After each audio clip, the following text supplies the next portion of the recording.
भगवान श्री कृष्ण जब माता देवकी और पिता वसुदेव को कंस के चंगुल से छुड़ाने गए, तब उनकी उम्र 14 वर्ष थी। उनकी माता ने उनसे पूछा कि बेटा तुम तो भगवान हो, तो तुम हमें पहले ही कंस के चंगुल से छुड़ा सकते थे, इतनी देर क्यों कर दी?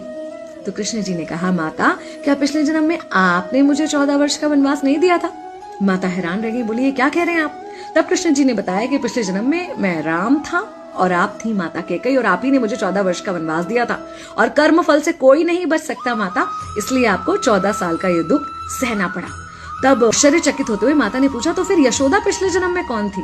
कृष्ण जी ने बताया, वो थी माता कौशल्या, जो 14 साल तक अपने पुत्र से अलग रही थी। उन्होंने उस दुख को सहा था, इसलिए इस जन्म में 14 साल मैं उनके पास रहा और मेरे साथ रहने का, माता और पुत्र के प्रेम का सुख उन्हें मिला।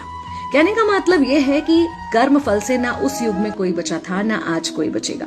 खुद भगवान भी कर्म फल से नहीं बच सकते, इसलिए अपने हर एक कर्म को बहुत सोच समझ कर कीजिए, क्योंकि जिसके भी खिलाफ आप कुछ गलत कर रहे हैं, उससे आपकी शत्रुता कुछ समय या शायद एक जन्म की है, लेकिन उसके साथ कुछ गलत करके आप अपने कई जन्म बिगाड़ सकते हैं।